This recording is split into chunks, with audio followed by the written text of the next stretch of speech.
2006, marzo.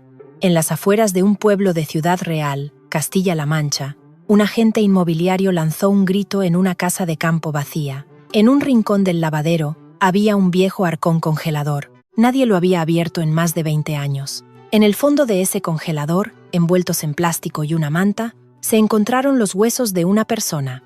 El esqueleto, en posición fetal, música, pertenecía, según la identificación, a una mujer que había desaparecido misteriosamente 20 años atrás, en Nochebuena. Su nombre: Música Elena Vargas, una nuera de 32 años.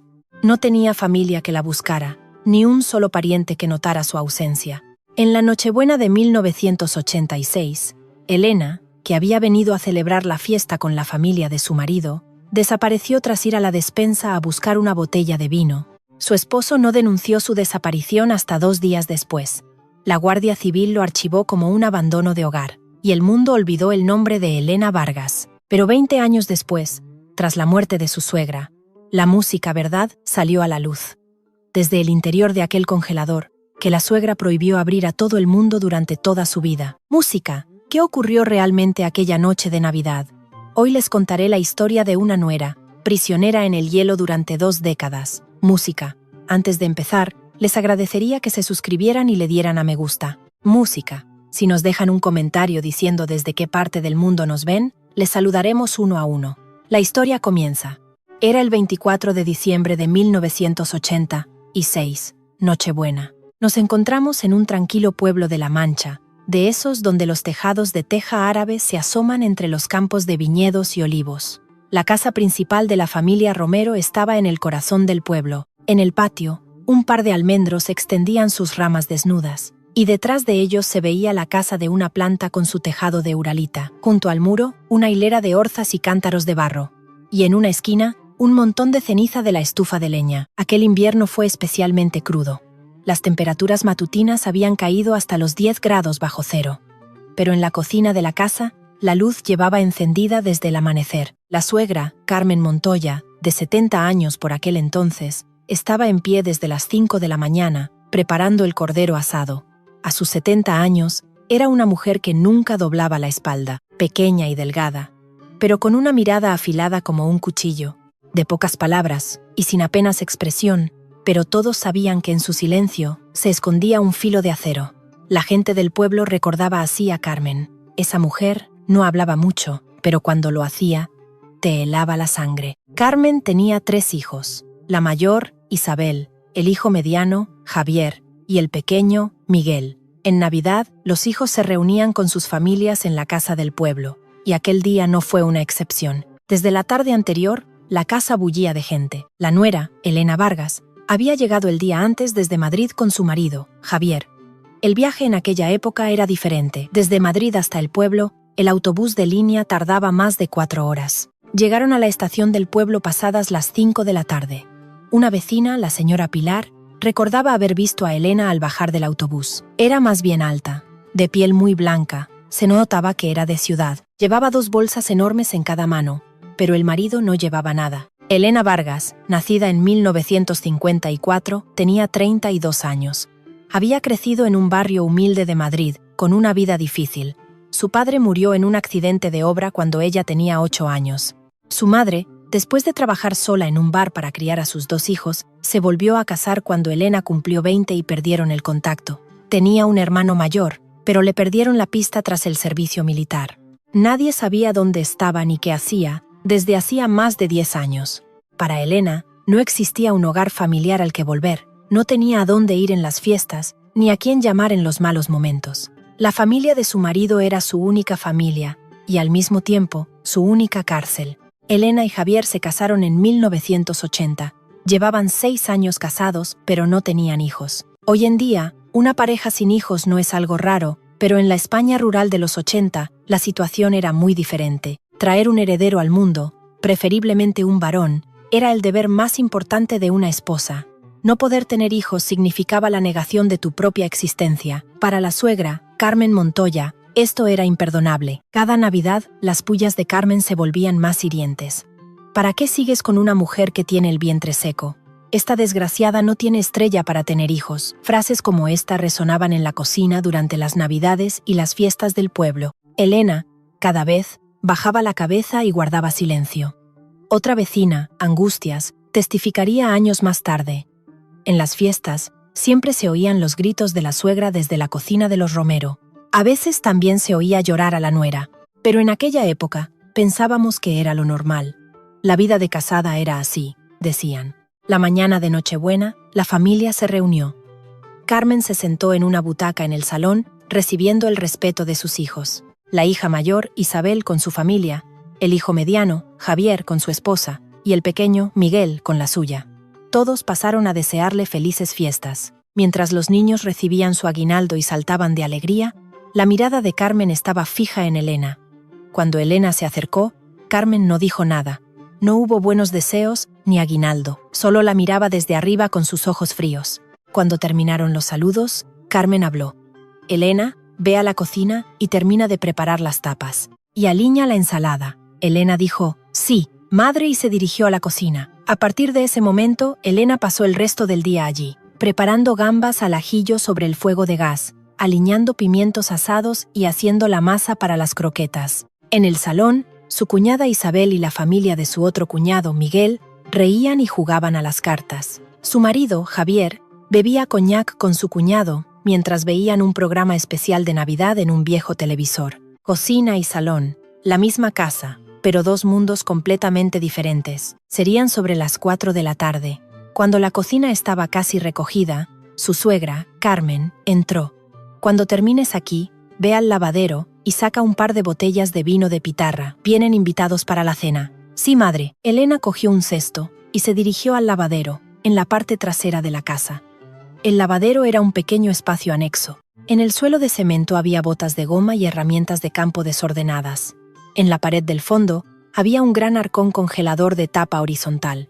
Un congelador de esmalte blanco, común en las casas de campo de los 80, donde se guardaba la carne de la matanza, el pisto y otras conservas. La entrada de Elena en el lavadero fue la última vez que su familia la vio. Al menos, según la declaración de la familia. Llegó la noche. Javier, después de unas copas más, buscó a su mujer. No estaba en la cocina, ni en el dormitorio. Salió al patio, fue al baño, pero Elena no estaba en ninguna parte. Madre, ¿dónde está Elena? Carmen, sentada en el porche comiendo mandarinas, respondió. Dijo que salía a que le diera un poco el aire. Javier no le dio importancia. Su mujer a veces salía a pasear, pero el sol se puso, y la oscuridad cayó, y Elena no regresaba. Pasadas las 9 de la noche, Javier volvió a preguntar a su madre. Madre, Elena no vuelve. ¿A dónde ha ido? Carmen respondió con desdén. ¿Y a dónde va a ir esa? Estará enfurruñada sentada en algún sitio. Mañana volverá. Javier asintió. Era cierto que su matrimonio no iba bien. Cada vez que venían al pueblo, veía cómo su madre atormentaba a su esposa por no tener hijos, pero él nunca la defendió. Esa noche, Javier, borracho, se quedó dormido. Al día siguiente, 25 de diciembre, por la mañana, Elena seguía sin aparecer. Javier dio una vuelta por el pueblo, pero nadie la había visto. Ni en la parada del autobús, ni en la tienda del pueblo, ni rastro de Elena. Su hermana Isabel preguntó con cautela. Javier, ¿no deberíamos avisar a la Guardia Civil? Entonces Carmen sentenció con firmeza. ¿La Guardia Civil? ¿Qué Guardia Civil? ¡Qué vergüenza para la familia! Espera un poco. ¿A dónde va a ir una mujer que no tiene a nadie? Isabel no dijo más. Contradecir a su madre era algo que no se permitía en esa casa. Pasó otro día. El 26 de diciembre por la mañana, Javier finalmente fue al cuartel de la Guardia Civil del pueblo de al lado. Hacía 2 días que Elena había desaparecido. En el cuartel, un agente de servicio le atendió. Mientras Javier rellenaba la denuncia, el agente le hizo algunas preguntas. ¿Discutían ustedes a menudo? Sí, a veces. ¿Ha contactado con su familia? No tiene familia. ¿Había desaparecido antes? No. El agente, tras redactar el informe, escribió al final: posible abandono de hogar, historial de disputas conyugales, sin familia de referencia. No se requiere investigación adicional. Y eso fue todo. No hubo inspección en el lugar, ni preguntas a los vecinos. En un cuartel rural de los 80, la desaparición de una nuera sin familia no era un asunto urgente. Las fiestas de Navidad terminaron en la casa del pueblo. Carmen se quedó sola de nuevo. Durante un tiempo, hubo murmullos en el pueblo. Dicen que la nuera de los Romero se ha fugado. ¿A dónde va a ir? Si no tiene a nadie. Se oía que no se llevaban bien. Seguro que se ha ido y ya está. La señora Pilar diría más tarde. Pobre chica, la nuera. En las fiestas siempre estaba sola en la cocina, aguantando a la suegra. Pero que desapareciera sin decir nada. Me pareció raro, pero bueno, una no se mete en los asuntos de los demás. Aunque les pareció extraño, nadie hizo nada. Ni la Guardia Civil, ni los vecinos, ni siquiera el marido. Elena Vargas se desvaneció del mundo, como si nunca hubiera existido. Nadie la buscó, nadie la recordó. Y así, sin que nadie supiera dónde estaba, empezaron a pasar 20 años. Tras la desaparición de Elena, la vida siguió como si nada. Pasó 1986 y llegó 1987. Madrid se preparaba para ser capital europea de la cultura, pero en el pueblo de Ciudad Real, la casa de los Romero seguía en silencio. Los almendros del patio florecieron y dieron fruto como cada año. Lo único que había cambiado era que en esa casa ya no había una nuera. Al año siguiente de la desaparición de Elena, los rumores en el pueblo se apagaron. Al principio se decía que se había escapado, que tendría otro hombre, pero con el tiempo, el interés de la gente decayó. Su marido, Javier Romero, no volvió a buscarla. Nunca pidió a la policía que siguiera investigando, ni pegó carteles, ni acudió a los medios. Simplemente, parecía haber aceptado con calma que su mujer se había ido. A la gente de su entorno no le pareció extraño. Como no se llevaban bien, y una mujer sin familia, ¿a dónde va a ir? Seguro que ha rehecho su vida en otro sitio. En los años 80, esa explicación era suficiente. En 1989, 3 años después de la desaparición de Elena, Javier se volvió a casar. Conoció a su nueva esposa en Ciudad Real, a través de unos amigos. Era 5 años más joven que él, de carácter dócil y callada. Se dice que su madre, Carmen, al conocer a la nueva nuera, le dijo: «Esta vez, a ver si me das un nieto varón». Y la nueva nuera le dio un nieto. Carmen, con su nieto en brazos, sonrió por primera vez en su vida. La gente del pueblo, al verla, asentía. Bueno, parece que en esa casa por fin hay un poco de alegría. El nombre de Elena Vargas ya no se mencionaba. En 1993, 7 años después de su desaparición, ocurrió algo. Javier Romero solicitó en el juzgado de primera instancia de Ciudad Real la declaración de fallecimiento por ausencia. Según el Código Civil, cuando una persona lleva desaparecida más de 10 años, o 5 en ciertas circunstancias, y no se tienen noticias de ella, un familiar puede solicitar al juez que la declare fallecida. Una vez firme la declaración, la persona es legalmente considerada muerta. ¿Por qué Javier solicitó la declaración en ese momento? La razón era simple. El dinero, había un seguro de vida a nombre de Elena. Un seguro que Javier había contratado a espaldas de su mujer al poco de casarse. La indemnización era de 3 millones de pesetas. En aquella época, una suma considerable. El juzgado aceptó la solicitud. Elena Vargas fue declarada legalmente fallecida, y Javier cobró los 3 millones de pesetas del seguro. Sobre el papel, Elena había muerto 2 veces. Una, en la Nochebuena de 1986, y otra, en 1993, por decisión judicial. Pero a nadie le pareció extraño. Su mujer no había vuelto en 7 años, por lo que solicitar la declaración de fallecimiento parecía un trámite natural. El tiempo siguió pasando. La familia de Javier se mudó a Getafe, en las afueras de Madrid, a mediados de los 90. Tuvo otra hija con su nueva esposa y regentaba una pequeña ferretería, llevando una vida normal. En la casa del pueblo se quedó sola la suegra, Carmen. Aunque sus hijos le insistían en que se fuera a vivir con ellos a Madrid, Carmen se negaba rotundamente. «Yo me moriré en esta casa. No me muevo de aquí». Cada Navidad y en las fiestas del pueblo, los hijos bajaban a verla. La estampa era similar a la de antes. Se reunían, comían, jugaban a las cartas. Lo único que había cambiado era la nuera que trabajaba en la cocina. Pero había algo extraño.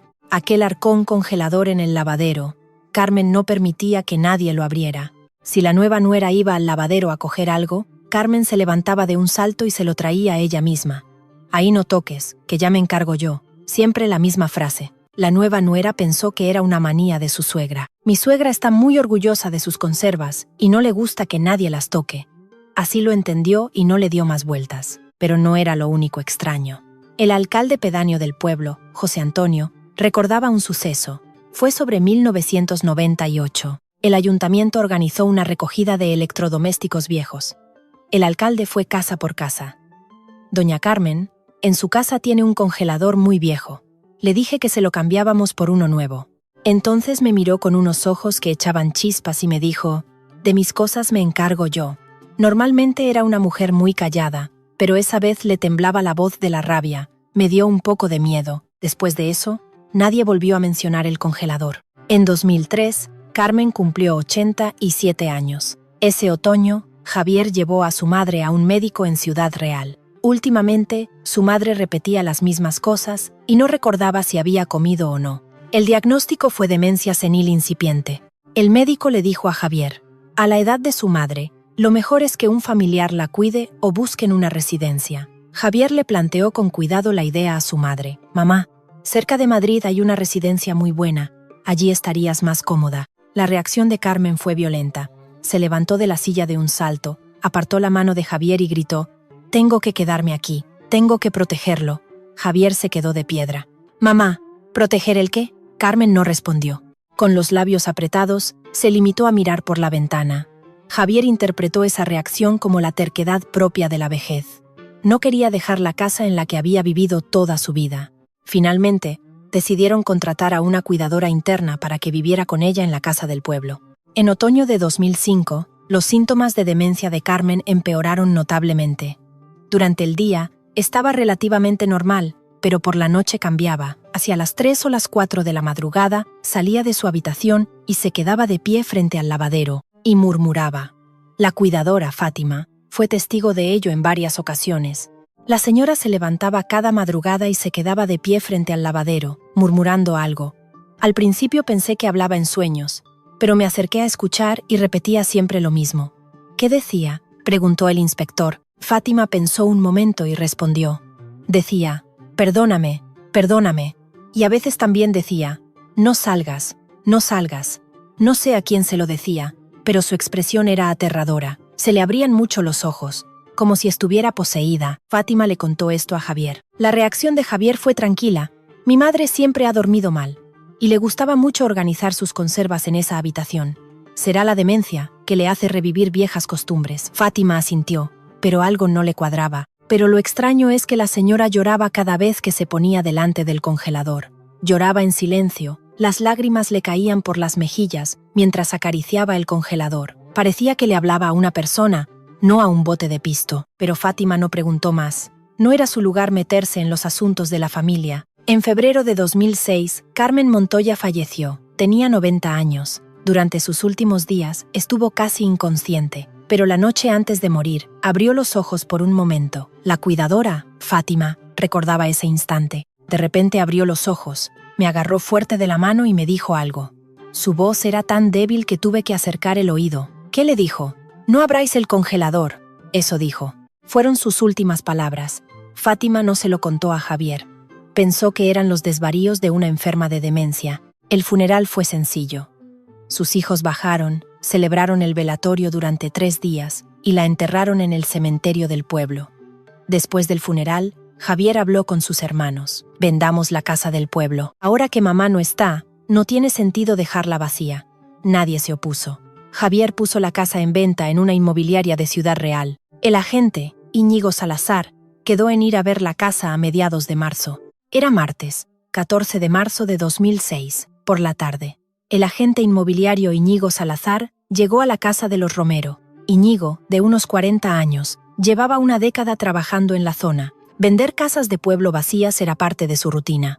Abrió la puerta y entró en el patio. Le llegó el olor característico de las casas abandonadas.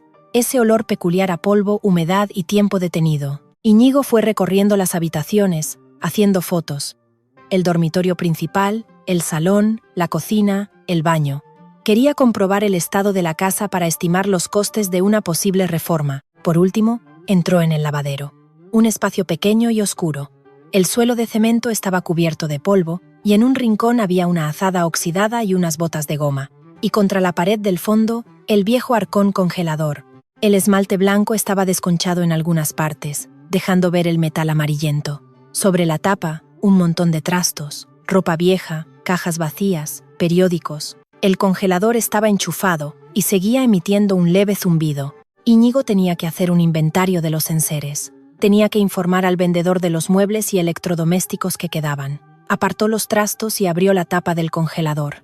En la parte superior había varios tuppers viejos con conservas, pisto ennegrecido en recipientes de plástico.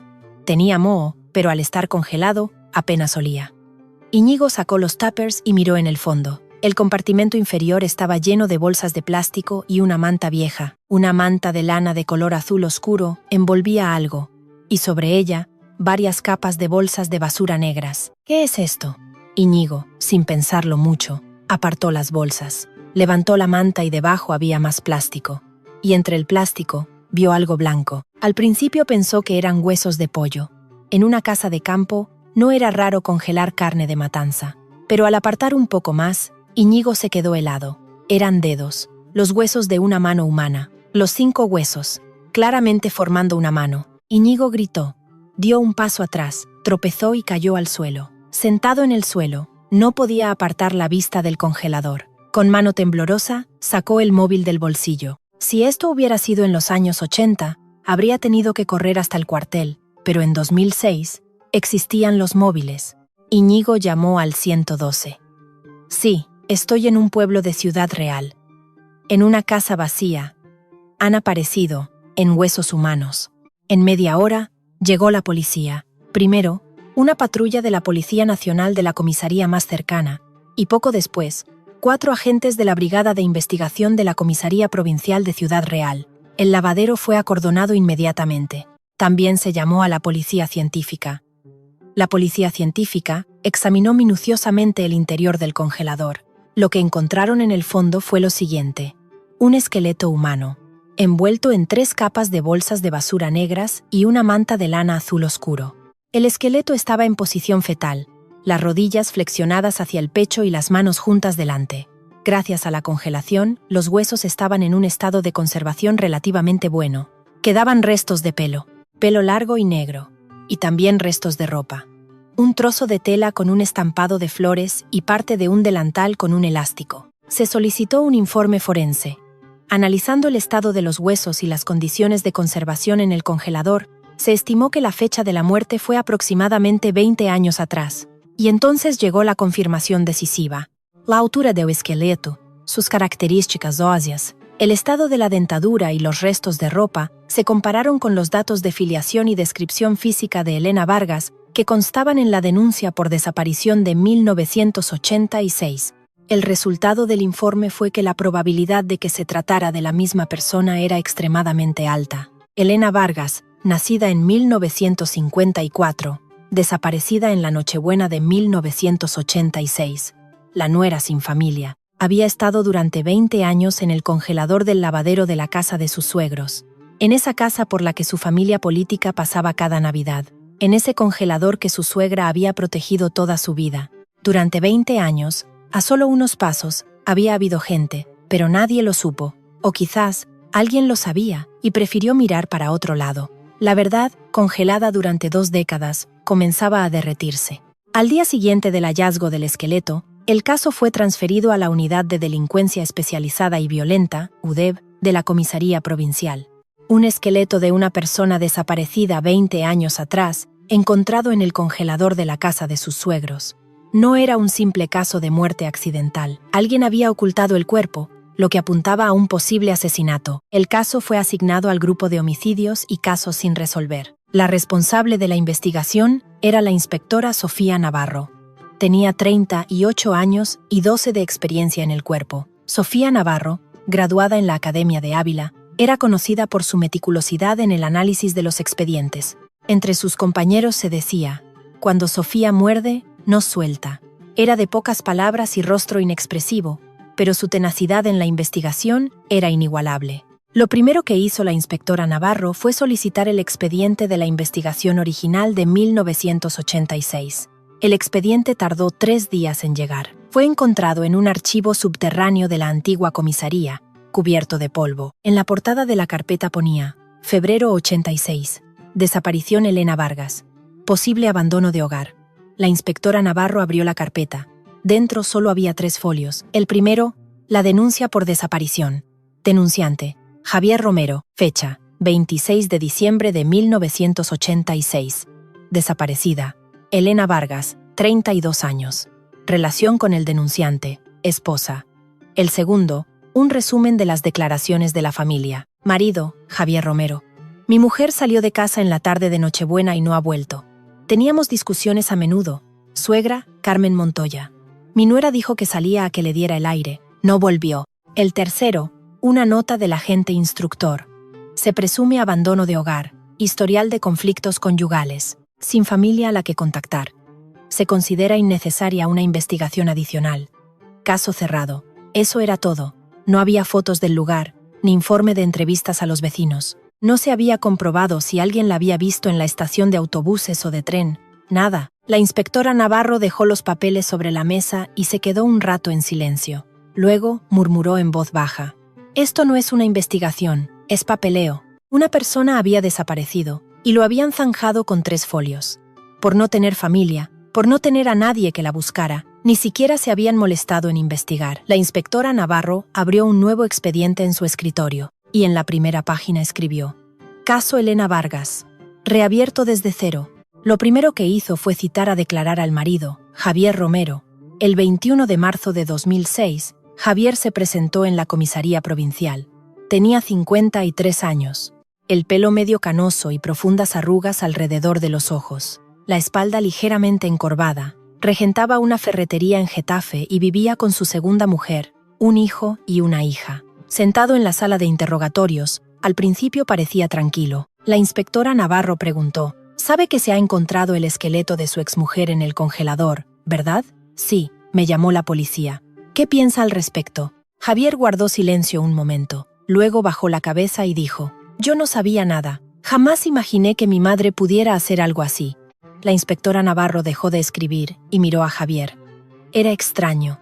Sin haberle dado ninguna información, Javier ya señalaba a su suegra. Que mi madre pudiera hacer algo así. Esa frase ya partía de la premisa de que alguien lo había hecho. Normalmente, en una situación así, un familiar se sorprendería, preguntaría qué ha pasado o negaría la evidencia. Pero Javier, demasiado rápido, demasiado concretamente, daba por sentado que había sido su madre. La primera duda surgió en la mente de la inspectora. Navarro continuó con las preguntas. Volvamos a la Nochebuena de 1986. ¿Podría contarme con detalle lo que pasó ese día? Javier pareció pensar un momento y empezó a hablar. Era Navidad, estábamos toda la familia. Mi hermana y su familia, nosotros 2, mi hermano y la suya. Por la mañana nos felicitamos las fiestas y durante el día descansamos. Yo estuve bebiendo un poco de coñac con mi cuñado. ¿Y su esposa? Elena estuvo en la cocina, trabajando, haciendo lo que mi madre le mandaba, preparando tapas y esas cosas. ¿Hubo alguna discusión entre su mujer y su suegra? Los ojos de Javier vacilaron un poco. Más que una discusión, mi madre le echó la bronca, por lo del tema de los niños. Pero eso era lo de siempre. ¿Ese día fue especialmente duro? No sé, no lo recuerdo con exactitud. Han pasado 20 años. Han pasado 20 años y no lo recuerda. Pero sí se acuerda de que fue su madre. La inspectora Navarro no pasó por alto esa contradicción. ¿Recuerda dónde estaba su mujer la última vez que la vio? Oí que fue al lavadero a por vino. Yo estaba en el salón viendo la tele. No la vi directamente. ¿La buscó después? Por la noche la busqué, pero no estaba. Mi madre dijo que había salido a dar un paseo, así que esperé. Esperó 2 días. Javier no respondió. Miró al suelo y apretó los labios. La inspectora Navarro dio por terminada la declaración por ese día. Aún no era el momento. Necesitaba más pruebas y testimonios. A continuación, la inspectora empezó a buscar a los vecinos de aquella época. 20 años no eran pocos. Muchos de los antiguos vecinos se habían mudado o habían fallecido. Revisando el padrón municipal y los registros de empadronamiento, localizó a las personas que vivían cerca de la casa de los Romero en aquel entonces. De 17 familias, consiguió contactar con 5. La inspectora se reunió con ellos uno por uno. La mayoría contaba la misma historia. Oímos que la nuera se había fugado. La suegra era muy dura, pobre mujer. Pero el tercer vecino que entrevistó le dio un testimonio crucial. Angustias. En aquella época, tenía 40 y tantos años y vivía en la casa de al lado. Ahora, vivía en un piso en Puertollano con su hija. La inspectora Navarro visitó a Angustias a finales de marzo. A sus 70 y tantos años, la mujer que le abrió la puerta en un segundo piso de un bloque de viviendas tenía una mirada lúcida. Sentadas en el salón, Angustias fue la primera en hablar. Dicen que la encontraron en el congelador, ¿verdad? A Elena. Sí, así es. Angustias suspiró profundamente. Llevo 20 años pensando que algo raro pasó, pero como no estaba segura, no dije nada. La inspectora esperó en silencio. En momentos así, es mejor no presionar. Hay que esperar a que el testigo hable por sí mismo. Angustias continuó. Fue en la Nochebuena de 1986, por la tarde. Serían sobre las 7. Yo estaba en mi cocina, fregando los platos, y oí ruidos en la casa de al lado. ¿Qué tipo de ruidos? Una mujer llorando. Al principio pensé que era la suegra otra vez, echándole la bronca. En esa casa, oír eso en las fiestas era normal. Angustias hizo una pausa y continuó. Pero ese día fue diferente. La voz de la suegra era mucho más alta y aguda de lo normal. No entendí exactamente lo que decía, pero oí algo como inútil o desgraciada. Y de repente, la nuera gritó algo. Eso también fue la primera vez que pasaba. Esa chica nunca contestaba. La mano de la inspectora Navarro se movía a toda velocidad sobre su cuaderno. ¿Qué pasó después? Hubo un momento de silencio y luego se oyó un ¡pum! Un golpe seco. ¿Un golpe? Sí, como si algo pesado cayera al suelo. Fue una sola vez. Un ¡pum! Fuerte. Y después, silencio absoluto. La inspectora preguntó: ¿Qué hizo usted al oír eso? Angustias negó con la cabeza. No hice nada. Me dio miedo, y en aquella época, meterse en los asuntos de los demás no era fácil. Que una suegra le pegara a una nuera era algo que pasaba. Todo el mundo lo consideraba un asunto de familia. La inspectora Navarro asintió. En la España rural de los 80, esa era la realidad. Pero Angustias bajó la voz. A la mañana siguiente vi algo extraño. ¿Qué vio? Sería el día de Navidad por la mañana. Me desperté temprano, con el canto del gallo, y desde mi ventana se ve el patio de los vecinos. La suegra, la señora Carmen, estaba en un rincón del patio, quemando algo. ¿Qué quemaba? Parecía ropa, salía mucho humo y olía a tela quemada. Un abrigo de invierno, de esos gruesos, y también como un bolso o una maleta. Estuvo quemándolo un buen rato. La mirada de la inspectora Navarro se agudizó. Y una cosa más. Sí, dígame. Esa madrugada, cuando todavía era de noche, oí un motor. El ruido de un coche saliendo de la casa de al lado. En esa época, los Romero tenían un Land Rover Santana viejo, para el campo. Serían las 4 de la madrugada. El coche salió y volvió como una hora después. ¿Vio quién conducía? Estaba oscuro, no vi la cara. Pero en esa casa, el único que conducía el Land Rover era el hijo, Javier. La suegra no sabía conducir. La inspectora Navarro cerró su cuaderno y, por último, preguntó una cosa más. ¿Contó usted esta historia a la policía en aquel momento? Angustias sonrió con tristeza. Nadie me preguntó. Decían que la nuera se había fugado, y tanto la policía como la gente del pueblo se lo creyeron. Yo también lo dejé pasar. Hubo un silencio. Pero durante 20 años a veces me acordaba. Aquel ¡pum! De esa noche, y la ropa quemada a la mañana siguiente, siempre volvía a mi cabeza. Y pensaba, ¿y si yo hubiera hecho algo en ese momento? Los ojos de Angustias se enrojecieron. La inspectora Navarro no dijo nada. Simplemente, inclinó la cabeza en señal de respeto. Tras el testimonio de Angustias, apareció otro testigo. Antonio, que en aquella época tendría unos 30 y tantos años y vivía a 2 casas de los Romero, trabajando en el campo. Ahora residía en Manzanares. La inspectora Navarro fue a buscarlo a principios de abril. Antonio dio un testimonio más concreto que el de Angustias.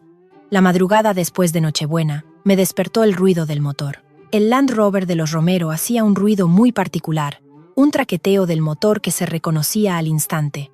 ¿A qué hora fue? Sobre las 4 de la madrugada. Yo suelo levantarme a esa hora para echar de comer a las ovejas. Vi cómo el coche salía del pueblo. ¿En qué dirección? Hacia el monte, por el camino que sube detrás del pueblo. Por ahí solo hay campo y monte bajo. ¿Lo vio volver? Sí, volvió como una hora después, pero había algo raro. ¿El qué? En la parte de atrás del coche llevaba una pala. Al salir no la vi, pero al volver sí, y en invierno no hay nada que hacer en el campo. Así que me pareció raro que fuera al monte con una pala. La inspectora preguntó, ¿le pareció que Javier había estado haciendo algo con la pala?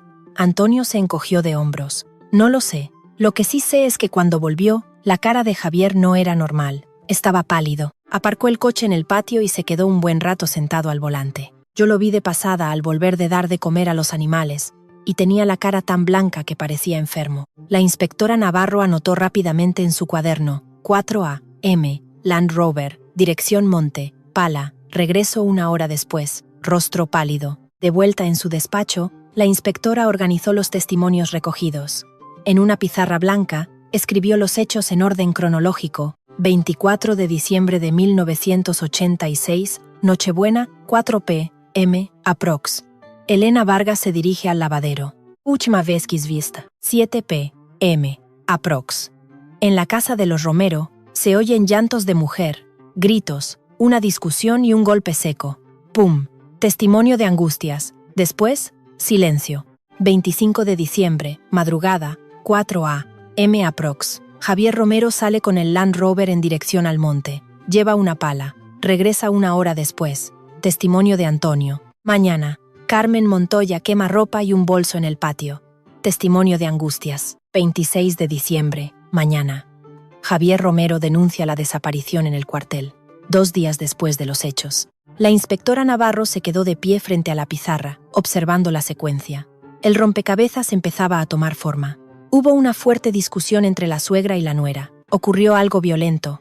Y con el sonido del golpe, la situación terminó. Después, el marido, Javier, salió de madrugada con el coche hacia el monte, con una pala, pero volvió en solo 1 hora. Intentó hacer algo, pero fracasó.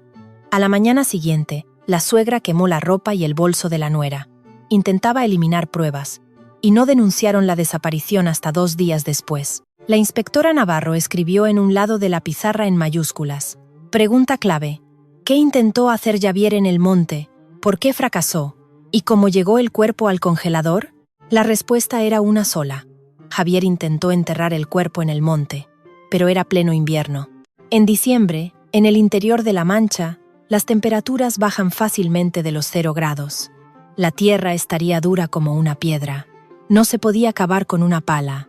Además, aunque fuera de madrugada en un día de fiesta, existía el riesgo de que alguien lo viera cavando en el monte. Al final, Javier, sin poder deshacerse del cuerpo, volvió a casa, y allí le esperaba su madre, que ya había preparado el congelador. La inspectora Navarro murmuró: esto no lo hizo una sola persona, actuaron al menos 2, la suegra, Carmen Montoya, y el marido, Javier Romero. Estos 2, en connivencia, ocultaron la muerte de Elena Vargas. La inspectora estaba cada vez más convencida, pero las convicciones no eran suficientes. Necesitaba pruebas que se sostuvieran en un juicio. La principal sospechosa, Carmen, ya había fallecido. Solo quedaba Javier Romero. Y aún había algo que la inspectora no había confirmado: la causa exacta de la muerte de Elena, aquel pum que se oyó. Quizás el esqueleto guardaba la respuesta. La inspectora Navarro solicitó al Instituto Nacional de Toxicología y Ciencias Forenses un análisis antropológico detallado. Pidió un examen de todo el esqueleto en busca de traumatismos, con especial atención al cráneo. Los resultados tardarían varias semanas. Mientras tanto, la inspectora planeaba investigar más a fondo el pasado de Javier Romero. El caso que 20 años atrás se había cerrado con 3 folios, ahora empezaba a resquebrajarse, y por esas grietas la verdad, oculta durante tanto tiempo, comenzaba a asomar. La inspectora escribió la fecha en la portada del expediente: abril de 2006, y debajo añadió una línea: 20 años tarde, pero ahora es el momento. Mayo de 2006. Llegaron los resultados del análisis forense del Instituto Nacional de Toxicología. La inspectora Sofía Navarro cogió el sobre y se sentó en su despacho. Sus dedos temblaban ligeramente al abrirlo. Sabía que este informe marcaría el rumbo del caso. El informe tenía 6 páginas. La inspectora empezó a leer desde el principio. Objeto de análisis: esqueleto atribuido a Elena Vargas. Sexo: femenino. Edad estimada al fallecer: 30 hasta 35 años. Estado de conservación: bueno, debido a la conservación a largo plazo en un ambiente de congelación. Y en el tercer apartado, la mirada de la inspectora se detuvo. Hallazgos en el cráneo. Se observa una fractura por hundimiento de aproximadamente 7 centímetros de longitud en la región occipital, nuca. Por la forma de la fractura, se estima que fue causada por un único golpe con un objeto contundente.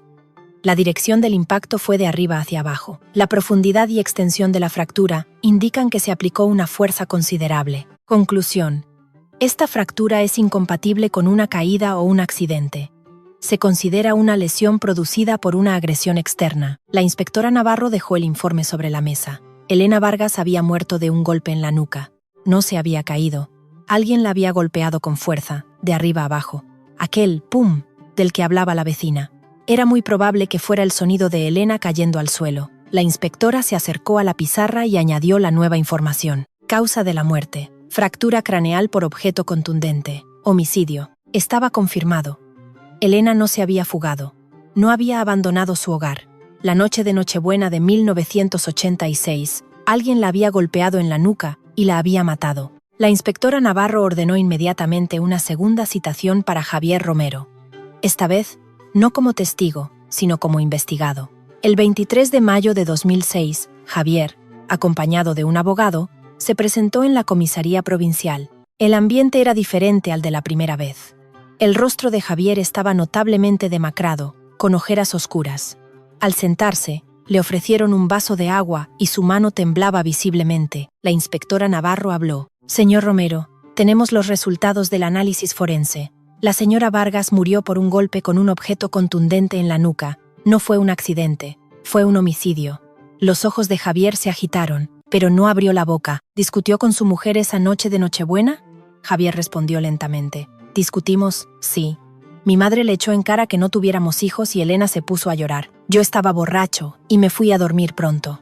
Una vecina testifica que sobre las 7 de la tarde oyó llantos de mujer y una fuerte discusión en su casa, y también un golpe seco.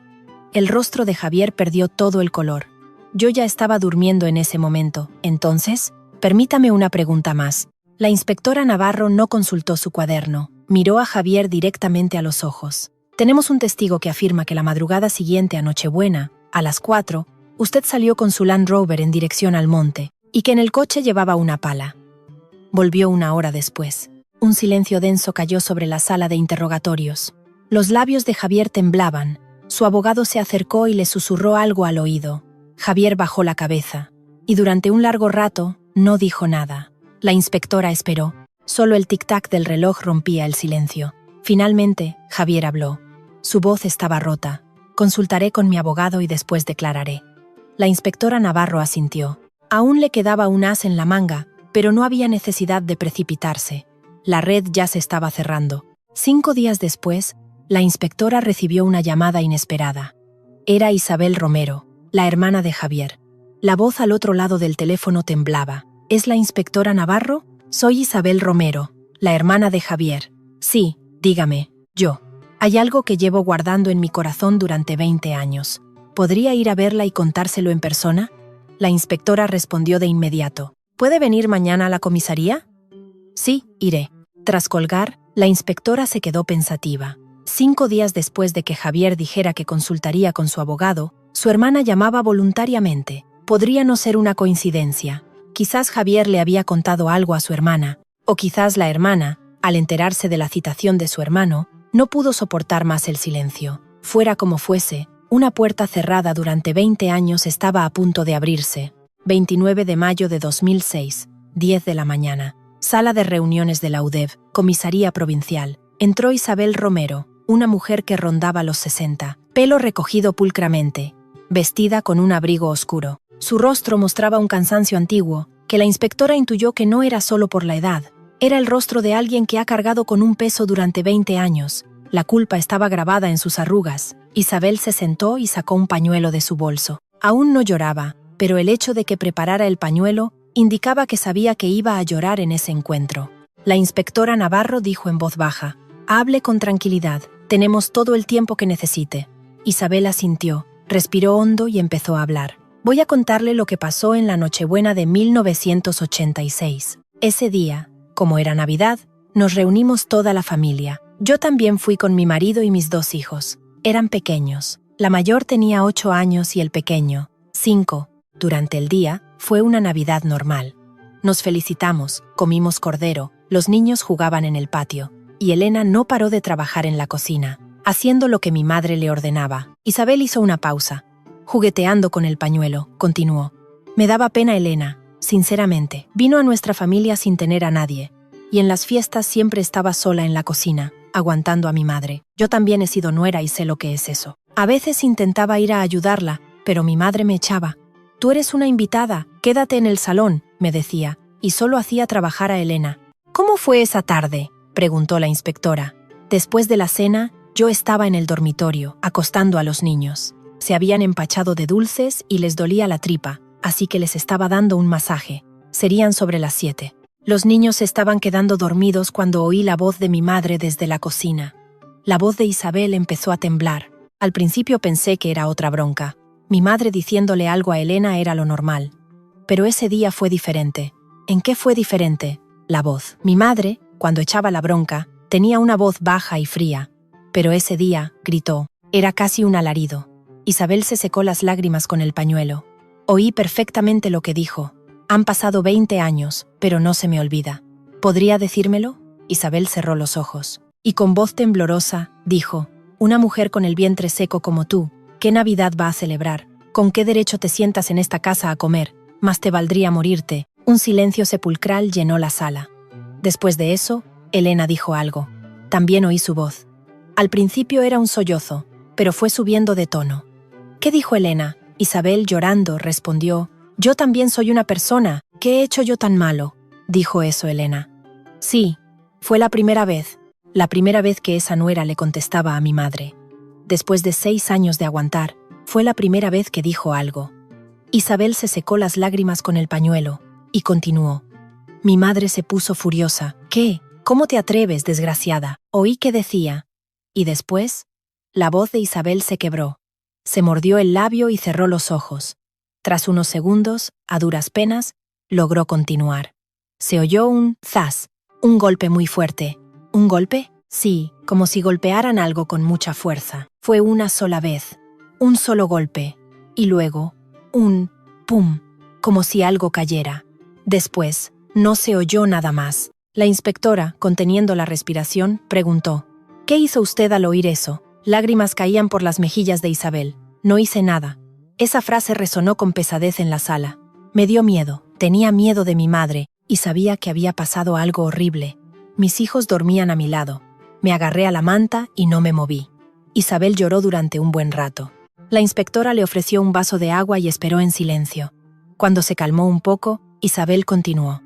Un rato después, quizás media hora, estaba tan nerviosa que abrí un poco la puerta de la habitación. Solo asomé la cabeza para mirar al pasillo. ¿Qué vio? Vi a mi madre salir del lavadero. Llevaba algo manchado en el delantal, pero estaba oscuro y no vi bien qué era. Luego fue hacia el salón y empezó a sacudir a mi hermano, a Javier, para despertarlo. Javier estaba durmiendo. Sí, estaba borracho, durmiendo en el suelo del salón. Mi madre lo despertó. Javier se levantó tambaleándose y mi madre le dijo algo. ¿Qué le dijo? Isabel respondió con claridad. Esa frase llevaba 20 años grabada en su mente. Cállate y encárgate de esto. La inspectora dejó de escribir. Miró a Isabel un momento y preguntó. ¿Entendió en ese momento lo que significaba esa frase? Isabel asintió. No en el acto, pero tuve un presentimiento de que había pasado algo muy gordo. Nunca había visto a mi madre despertar a mi hermano con tanta urgencia. ¿Qué pasó después? Javier salió fuera, tambaleándose. Sería de madrugada. Lo vi por la rendija de la puerta. Oí el motor del Land Rover en el patio. Ese ruido tan característico del motor. El coche se fue. El ruido se alejó y dejó de oírse. Y como una hora después, volví a oír el motor. Había vuelto. Y al volver, Javier se quedó un buen rato de pie en el patio. Luego entró en casa y le dijo algo a mi madre, pero en voz baja no lo oí. Solo vi que mi madre asentía. Isabel bebió un sorbo de agua y continuó. A la mañana siguiente, el día 25 por la mañana. Sí, me levanté y salí al patio. Y mi madre estaba en un rincón junto al horno de leña quemando algo. ¿Qué quemaba? Ropa. El abrigo de Elena. Un abrigo de invierno marrón. Y el bolso que había traído Elena. Un bolso de tela, de esos de viaje. Dentro estaban todas sus cosas. Lo estaba quemando. La voz de Isabel se ahogó. En ese momento, lo supe, que Elena estaba muerta. Y que había sido mi madre. ¿Y por qué no dijo nada? Isabel tardó mucho en responder. Con el pañuelo apretado en la mano, mantenía la cabeza gacha. Finalmente, habló. Su voz era casi un susurro. Tenía miedo de mi madre. Toda mi vida le tuve miedo. Antes de casarme, mi madre también me hacía la vida imposible. Si le contestaba, me dejaba sin comer varios días. También me pegaba. Y luego estaba Javier. Aunque sea mi hermano, sabía que estaba implicado. Si yo hablaba, mi hermano podría ir a la cárcel. Y mi madre también. Isabel, secándose las lágrimas, dijo: «Por eso me callé. Cuando volvimos a Madrid después de las fiestas, me prometí a mí misma no volver a pensar en ello, hacer como si no hubiera pasado nada, pero no lo olvidó». Isabel asintió. «No lo he olvidado ni un solo día en 20 años. Por las noches oía ese zas, y me acordaba de la cara de Elena, con el delantal puesto en la cocina, con la cabeza gacha. Una vez soñé con ella. Estaba dentro del congelador, y me miraba, y me decía: «Cuñada, ¿por qué no me ayudaste?». Isabel se tapó la cara con las manos. Sus hombros temblaban violentamente. «Lo siento, Elena, lo siento». En la sala solo se oía el llanto de Isabel. La inspectora esperó pacientemente a que se calmara y le hizo una última pregunta. «Señora Romero, ha dicho que Javier salió con el coche y volvió una hora después. ¿A dónde cree que fue?». Isabel negó con la cabeza.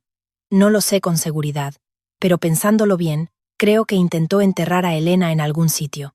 Pero no pudo». «¿Por qué cree que no pudo?». Ese invierno hizo muchísimo frío. En Navidad, las temperaturas bajaron de los 10 grados bajo cero. La tierra en el campo y en el monte estaría helada, como una piedra. No se podía cavar con una pala. La inspectora Navarro asintió. Coincidía exactamente con la conclusión a la que ella había llegado, y por eso la trajo de vuelta a casa. Isabel dijo: «Y mi madre la metió en el congelador. Seguro que mi madre ya había vaciado el congelador y lo tenía preparado. Para esas cosas, mi madre era muy rápida». Isabel sonrió con tristeza, una sonrisa que era más bien resignación.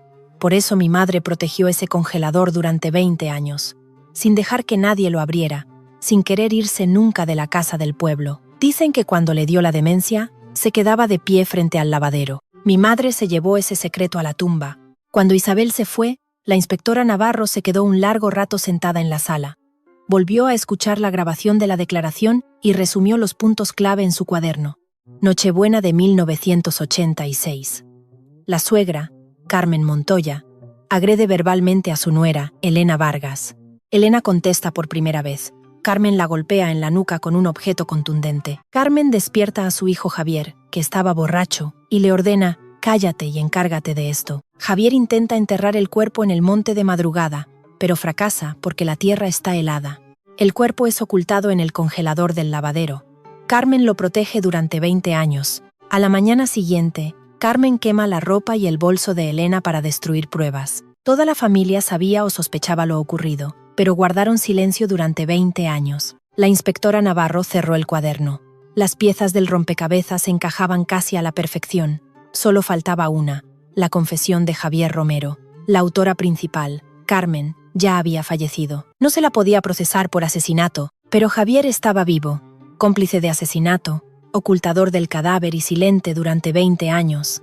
Y además, había cobrado un seguro por la muerte de su mujer. Para demostrar todas estas acusaciones en un juicio, era necesaria la declaración del propio Javier. La inspectora escribió en su expediente la siguiente acción: Javier Romero, tercera citación. Interrogatorio como investigado. El silencio, congelado durante 20 años, por fin se estaba rompiendo. Y por las grietas, la última noche de Elena Vargas se perfilaba con nitidez.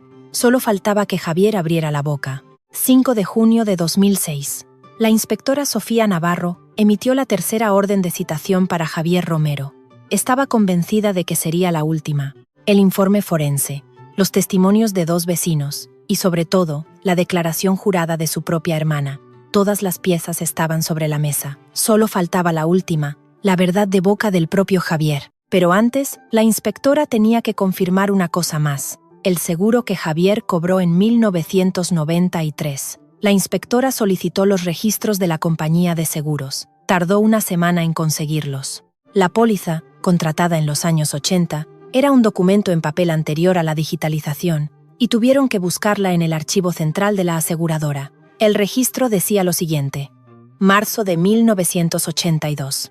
Javier Romero contrata un seguro de vida con su esposa, Elena Vargas, como asegurada. Indemnización, 3 millones de pesetas. Beneficiario, Javier Romero. Había algo peculiar. El seguro no lo había contratado Elena, sino Javier, unilateralmente. Había una nota del agente de seguros de la época. Contratante, Javier Romero. Asegurada, cónyuge. Se adjunta consentimiento del cónyuge, pero al someter la firma de Elena Vargas en el consentimiento a un peritaje caligráfico, el experto determinó que era muy probable que no fuera su firma. Claro que, con un documento de más de 20 años, era difícil asegurarlo, pero la duda era razonable. Y en 1993, 7 años después de la desaparición de Elena, Javier solicitó la declaración judicial de fallecimiento. Inmediatamente después de obtenerla, reclamó a la aseguradora la indemnización por muerte. 3 millones de pesetas. En aquella época, el equivalente a la entrada de un piso en las afueras de Madrid. Con ese dinero, Javier abrió su ferretería en Getafe, mató a su mujer y con su dinero empezó una nueva vida. Aunque quien la mató fue su madre, Javier se aprovechó de su muerte. La inspectora Navarro añadió al expediente la acusación de estafa al seguro, complicidad en asesinato, ocultación de cadáver y estafa. Esas 3 acusaciones esperaban a Javier Romero. 12 de junio de 2006, 10 de la mañana, sala de interrogatorios de la UDEF. Entró Javier Romero. Estaba aún más demacrado que un mes antes. Las mejillas hundidas, las ojeras le cubrían medio rostro. Llevaba traje, pero la corbata estaba torcida y los zapatos, sucios. Su abogado se sentó a su lado, pero Javier no lo miró ni una vez. La inspectora Navarro se sentó frente a él. Señor Romero, hoy tenemos que aclarar algunas cosas. Javier asintió. Tenía los ojos inyectados en sangre. La inspectora sacó un documento y lo puso delante de Javier. Su hermana, Isabel Romero, ha presentado una declaración jurada. Ha contado con todo detalle lo que pasó la noche de Nochebuena, de 1986. La mirada de Javier se clavó en el papel. Se notaba un ligero temblor en su mano. Según la declaración de la señora Romero, esa noche, su madre, Carmen Montoya, golpeó a la señora Vargas con un objeto contundente, y después le ordenó a usted que se deshiciera del cuerpo. Javier no dijo nada. También ha declarado que usted salió de madrugada con el Land Rover y volvió, y que a la mañana siguiente, la señora Montoya quemó la ropa y el bolso de la señora Vargas. Seguía el silencio. La inspectora sacó un segundo documento. Y también hemos comprobado que en 1993, tras obtener la declaración de fallecimiento de la señora Vargas, usted cobró un seguro de vida de 3 millones de pesetas. Los hombros de Javier se hundieron, como si algo dentro de él se hubiera roto. Todo el aplomo se desvaneció. Su abogado intentó hablar, pero Javier lo detuvo con un gesto. Y entonces Javier habló. Su voz era baja y rota, pero clara. La voz de alguien que por fin pronuncia las palabras que le han atragantado durante 20 años. Si lo contaré todo. Javier bajó la cabeza y empezó a hablar. Esa tarde. La tarde de Nochebuena de 1986. Sí.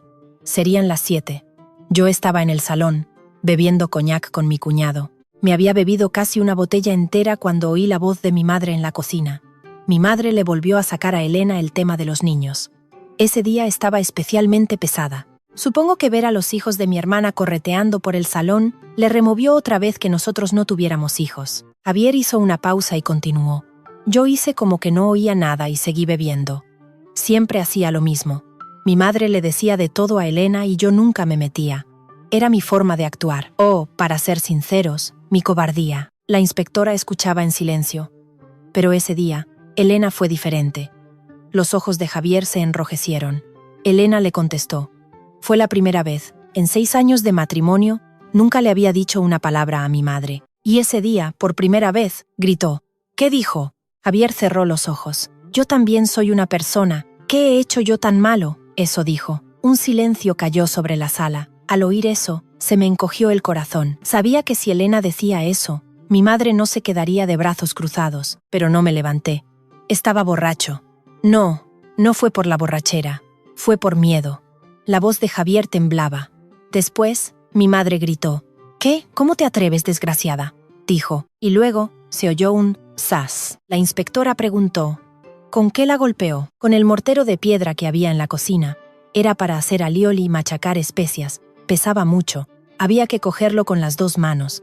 ¿Lo vio usted? Javier negó con la cabeza. En ese momento no, pero después, cuando fui a la cocina, el mortero estaba en el suelo y tenía sangre. Javier se tapó la cara con las manos. Cuando la apartó, tenía los ojos llorosos. Oí el «pum» de Elena al caer y tampoco fui. Me quedé sentado. Mi cuñado ya se había ido a su habitación, estaba yo solo en el salón. Tenía miedo, sabía lo que había pasado en la cocina, pero cerré los ojos. La declaración de Javier continuó. No sé cuánto tiempo pasó, quizás una hora. Mi madre me sacudió para despertarme. Estaba tirado en el suelo del salón. ¿Qué le dijo su madre? Cállate y encárgate de esto. Eso me dijo. La inspectora preguntó. ¿Y qué hizo usted? Fui a la cocina. Javier cerró los ojos, como si reviviera la escena. 20 años después, la imagen seguía nítida. Elena estaba boca abajo en el suelo de la cocina. Le salía sangre de la nuca y había un charco en el suelo. La llamé, pero no contestó. Le tomé el pulso en la muñeca, pero no tenía. La voz de Javier se quebró. Elena ya estaba muerta. Un pesado silencio llenó la sala. Mi madre estaba de pie, a mi lado, mirándome. Le pregunté, «Madre, ¿qué has hecho?» Y mi madre me dijo, Javier recordaba sus palabras con claridad. «Si llamas a la policía, esta familia se acaba. Te acabas tú y me acabo yo. Cállate la boca». ¿Y se calló? Javier asintió. Sí, me callé. Hice lo que mi madre me dijo. Envolvimos a Elena en una manta de lana azul oscuro. Me la trajo mi madre. Y luego le pusimos varias bolsas de basura. ¿Y después la subió al coche? Sí, serían las 4 de la madrugada. Aún de noche, la subí al Land Rover y fui al monte, detrás del pueblo. Llevé una pala. Iba a cavar un hoyo y enterrarla, pero volvió. Javier asintió con tristeza. La tierra estaba helada. Era principios de diciembre. La pala no entraba. Estuve 1 hora cavando y apenas había hecho un agujero de 10 centímetros. Se me congelaron las manos y empezaba a amanecer, así que me rendí. Y al volver a casa, mi madre me estaba esperando. Cuando le dije que no había podido, vi que ella ya lo tenía todo preparado. El congelador, el arcón congelador del lavadero. Había vaciado el fondo. Había sacado todos los tuppers de pisto y los había dejado en el patio. Javier bajó la cabeza. Metí a Elena en el congelador. Al decir esa frase, los labios de Javier temblaron violentamente. Tuve que ponerla en posición fetal. El congelador era grande, pero para que entrara una persona, no había otra forma. La metí dentro, la tapé con plásticos, y encima volví a poner los tuppers. Javier apoyó las manos en sus rodillas. Sus nudillos estaban blancos. Eso fue hace 20 años. Desde entonces, no volví a abrir ese congelador. Cuando íbamos al pueblo en Navidad, ni me acercaba al lavadero. Solo mi madre abría ese congelador, durante 20 años. La inspectora hizo la última pregunta. ¿Y el seguro?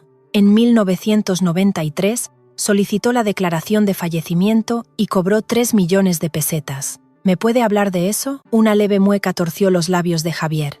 Necesitaba dinero para abrir la ferretería. Me había vuelto a casar. Había nacido mi hijo, y no tenía dinero para empezar el negocio. Y me acordé del seguro de Elena. Solicitó la declaración de fallecimiento sabiendo que su mujer estaba muerta. Javier asintió. Ya no tenía nada que ocultar. Sí, solicité la declaración de fallecimiento sabiendo que Elena estaba en el congelador. Sabía que a los 10 años de desaparecida se podía hacer. ¿No tuvo remordimientos? Javier no respondió durante un largo rato. Solo el tic-tac del reloj. Finalmente habló. Su voz era casi inaudible. Todos los días. Javier, con la cabeza gacha, continuó. No he tenido un solo día de paz en 20 años. Todas las noches tenía pesadillas. Soñaba que Elena me llamaba desde dentro del congelador. Javier, tengo frío. Sácame de aquí. Eso soñaba. Lágrimas cayeron de los ojos de Javier, pero no las saqué. Por miedo. Miedo de mi madre, miedo del mundo y sobre todo, miedo de mí mismo. Miedo de lo que había hecho. Javier levantó la vista hacia el techo de la sala. Lo siento mucho por Elena. Aunque sea tarde, la persona a la que más tengo que pedir perdón en este mundo es a Elena. Fui su marido y no hice nada, ni en vida ni después de muerta. 15 de junio de 2006. La inspectora Sofía Navarro solicitó la detención de Javier Romero. Se le imputaban 3 delitos. 1. Complicidad en asesinato, por tener conocimiento del asesinato de Elena Vargas a manos de su madre, Carmen Montoya, no impedirlo y participar posteriormente en la ocultación del cadáver. 2. Ocultación de cadáver, por esconder el cuerpo de Elena Vargas en un congelador y encubrir el hecho durante 20 años. 3. Estafa, por solicitar la declaración de fallecimiento de Elena Vargas, con conocimiento de su muerte para cobrar fraudulentamente un seguro de vida de 3 millones de pesetas. El juzgado de instrucción de Ciudad Real ordenó su ingreso en prisión provisional. Javier Romero fue encarcelado en la prisión de Herrera de la Mancha. Noviembre de 2006. Se celebró el juicio contra Javier Romero en la Audiencia Provincial de Ciudad Real. La sala era pequeña. En los bancos del público, algunos periodistas y 2 o 3 vecinos del pueblo. El caso había salido en los medios locales, pero no había despertado un gran interés a nivel nacional. Era la historia de una mujer desaparecida 20 años atrás, una mujer a la que nadie había buscado. El fiscal leyó su escrito de acusación. El acusado, Javier Romero, el 24 de diciembre de 1986, siendo consciente de que su madre, Carmen Montoya, había asesinado a la víctima, Elena Vargas, golpeándola con un objeto contundente, no solo no lo impidió, sino que, siguiendo las instrucciones de su madre, participó en el transporte y la ocultación del cadáver. Asimismo, en 1993, a sabiendas de que la víctima había fallecido, solicitó al juzgado la declaración de fallecimiento para cobrar fraudulentamente un seguro de vida a nombre de la víctima, por valor de 3 millones de pesetas. El Ministerio Fiscal solicita para el acusado una pena de 15 años de prisión. Javier, en el banquillo de los acusados, mantenía la cabeza gacha y no dijo nada. Durante el juicio, se reveló un hecho desolador. No había nadie que representara a la víctima. En los juicios penales, la familia de la víctima puede comparecer para hablar de la vida de la víctima y expresar su opinión sobre la pena. Pero Elena no tenía a nadie. Su padre había muerto cuando era niña. Su madre, tras volverse a casar, había perdido el contacto y, tras una investigación, se supo que había fallecido de una enfermedad en 1997. De su hermano se desconocía el paradero. No tenía amigos, ni compañeros de trabajo. Al igual que en vida, Elena no tuvo a nadie de su parte. Después de muerta, tampoco había nadie que hablara por ella. El presidente del tribunal preguntó: ¿hay alguna persona por parte de la víctima que desee declarar? Un silencio se hizo en la sala. Entonces, desde la última fila del público, se levantó una persona. Era la inspectora Sofía Navarro. Señoría, como responsable de la investigación policial, ¿me permitiría declarar como testigo? El juez lo autorizó. La inspectora Navarro subió al estrado. Vestía el uniforme de gala de la policía. Su rostro, siempre sereno, mostraba ese día un ligero temblor. La inspectora explicó el curso de la investigación. El lamentable expediente de 3 folios, el hallazgo del esqueleto 20 años después, las pruebas y testimonios reunidos uno a uno. Y al final, la inspectora, mirando a la sala, dijo: la víctima, la señora Elena Vargas, no tenía familia. La sala enmudeció. Su padre falleció pronto. Su madre perdió el contacto con ella tras volver a casarse. Su hermano lleva más de 10 años en paradero desconocido. Por eso, para la señora Vargas, la familia de su marido era su única familia. La voz de la inspectora se hizo más grave, y fue su única familia la que le quitó la vida, y la encerró en un congelador durante 20 años. Cuando la señora Vargas desapareció, nadie la buscó, ni la policía, ni su marido. Por no tener familia, por no tener a nadie que preguntara por ella, se cerró el caso con un simple papel. La inspectora hizo una pausa para respirar y continuó. Durante la investigación, intenté saber qué clase de persona era la señora Vargas, pero apenas encontré a nadie que pudiera hablarme de ella. ¿Qué comida le gustaba? ¿Qué sueños tenía? ¿Cómo era su sonrisa? Nadie lo recordaba. En este tribunal no hay familia que hable por la víctima, ni amigos, por eso lo haré yo. La inspectora miró al acusado, Javier. El acusado declaró que sentía remordimientos todos los días. Pero la señora Vargas estuvo 20 años en un congelador frío, en la misma casa por la que su familia pasaba cada Navidad, a solo unos pasos, mientras otros reían y celebraban. Los ojos de la inspectora se enrojecieron, pero su voz no flaqueó. Ni una sola persona la sacó de allí. En 20 años, ni una sola. Un silencio absoluto se apoderó de la sala. Pido que al menos este tribunal recuerde su nombre. Elena Vargas, nacida en 1954, fallecida a los 32 años. La inspectora inclinó la cabeza y volvió a su sitio. En la sala se oyó un sollozo. Era Isabel, la hermana del acusado, sentada en un rincón. Se tapaba la boca con las manos y lloraba en silencio. Diciembre de 2006. La Audiencia Provincial de Ciudad Real dictó sentencia. Se condena al acusado, Javier Romero, a la pena de 12 años de prisión. El tribunal expuso en sus fundamentos.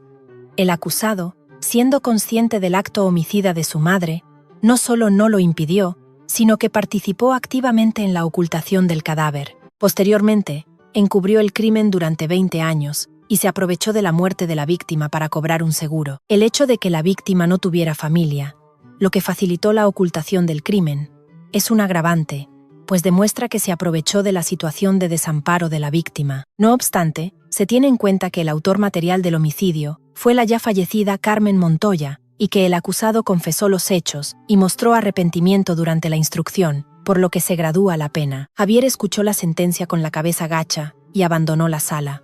No recurrió la sentencia. La tarde del día de la sentencia, la inspectora Sofía Navarro condujo su coche hacia las afueras de la ciudad. Salió del casco urbano y, tras 20 minutos por una carretera comarcal, llegó a un pequeño cementerio municipal en la ladera de una colina. Era un lugar tranquilo. Solo se oía el susurro del viento entre los cipreses. En un rincón del cementerio, en la zona más apartada, había una pequeña lápida. Tras la identificación del esqueleto, los restos de Elena Vargas estuvieron a punto de ser enterrados en una fosa común. Al no tener familia, nadie reclamaba el cuerpo. Fue la inspectora Navarro quien intervino. A través de los procedimientos internos de la policía y solicitando la colaboración de los servicios sociales del ayuntamiento, consiguió que los restos de Elena fueran enterrados en este cementerio. El coste de la modesta lápida lo pagó la inspectora de su propio bolsillo. En la lápida ponía Elena Vargas, 1950, y 4 hasta 1986. Y debajo, una línea más. Descansa en paz. La inspectora dejó un clavel blanco sobre la lápida. Se quedó un momento de pie, mirando la piedra. Sopló el viento. Los pétalos del clavel se agitaron levemente. La inspectora dijo en voz baja: «Elena, siento haber llegado tarde. Pero ya estás fuera». Inclinó la cabeza en señal de respeto y se dio la vuelta. Cuando nadie busca a una persona desaparecida, esa persona muere 2 veces. Una, cuando deja de respirar, y otra, cuando el mundo la olvida. Elena Vargas murió una vez en la Nochebuena de 1986 y murió una segunda vez cuando el mundo la olvidó. Pero 20 años después, una persona la encontró. Una persona que, partiendo de un expediente amarillento, fue desenterrando testimonios y sacó a la luz la verdad prisionera en un congelador. 20 años. Demasiado tiempo. Pero la verdad, aunque tarde, siempre sale a la luz. Por muy hondo que se la entierre, por muy congelada que esté, la verdad acaba por derretirse y salir al exterior. En el cementerio de un pueblo de La Mancha, un clavel blanco sobre una pequeña lápida se mecía con el viento de invierno. Elena Vargas. Aunque tarde, su nombre, por fin, fue recordado.